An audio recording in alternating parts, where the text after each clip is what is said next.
Shulapani Varier came to my house one day while I was planning to go abroad, and he said, "Why do you want to waste your time? There are the great knowledge hidden in this area, and I'll introduce you to a lot of people." And he left a book behind which was on Jyothisha, and he said, "You read it and come over, and then we'll discuss." So I took the challenge just to actually debunk astrology. He said, "Wait till you understand the subject." So I went to his house. It's about on the way to Ponnani, in a small village, and in a very small house, modest man.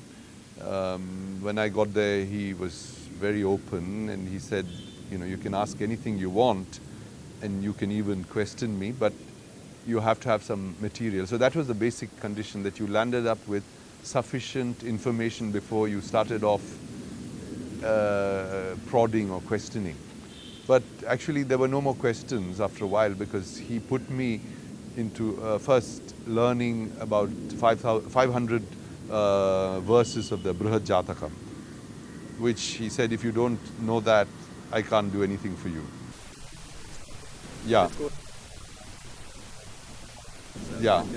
And he gave me his copy of the book with an old commentary and said, "You read the commentary as well."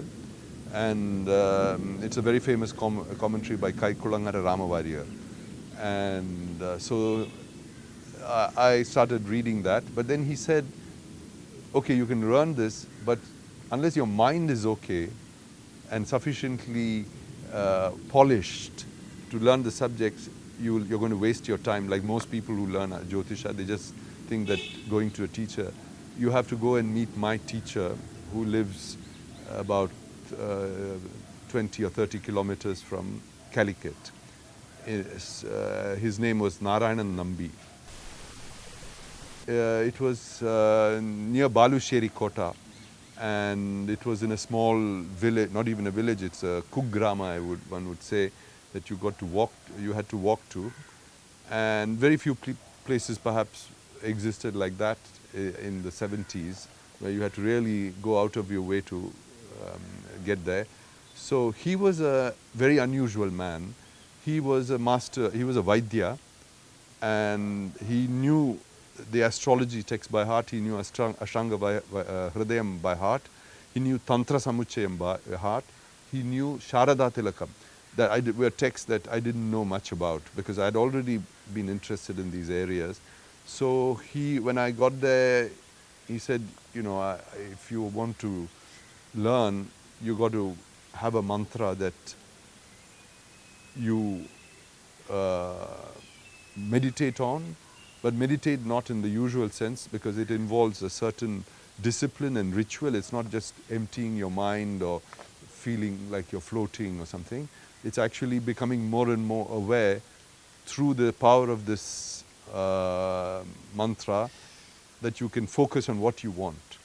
So it's basically a kind of yoga where your mind can be directed in the way you want it.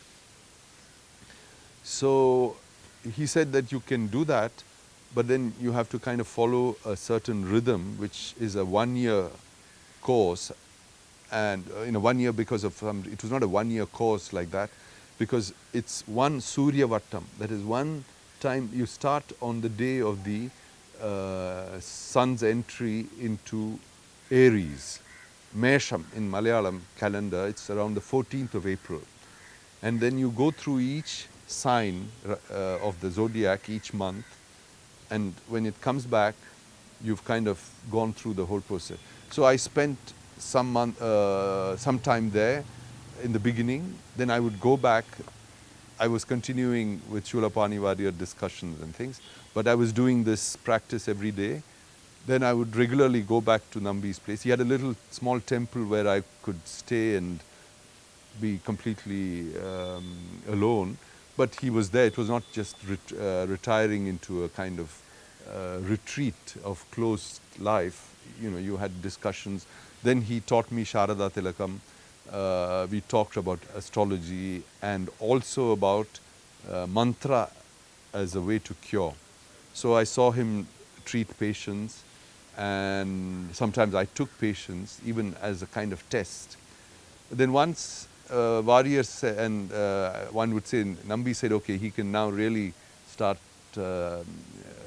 astrology. I had an initiation where the Ashtamangala Prashnam, the basic technique was laid out, and I learned the ritual, and every day one had to do at dawn this ritual over a period of time. So there was more than just studying. There was a discipline and a pathway that had to be made. It was like making a road. That's how he used to say, that it was like you first had to construct a path within you that can assist you to learn and give you that kind of clarity in vision. And then once I was able to go through this thing, he said you have to learn Prashna Margam, which is a huge work. So first he said do selected parts that would be most pertinent, and then go on to read the rest and take parts that are interesting, or at least absorb some of the material that's in this extensive text. So that I did that. Then I was going around with him when he was doing Prashna. And then I discovered that it was like he was somebody who was very fixed in his ideas about how the things should go. He was not blocked or stubborn. He said that there are rules that are traditionally in the text, and astrologers were manipulating it or adjusting it to suit the client or the commercial aspect of astrological practice. So whenever he saw that, he would be very, very aggressive if necessary, but he would argue it out. And people were afraid of him because he wouldn't make any concessions or make some kind of arrangement to suit the context. So that he was well known for it. So I had the honor of being with him, but sometimes I also learned things through those arguments, because he would pull out verses that I had not heard. So you learnt a lot from the oral tradition. Then I would ask him, why did you say that, or after the session, and he would tell me everything about it as far as he knew, and then I would maybe sometimes think over it and come another day.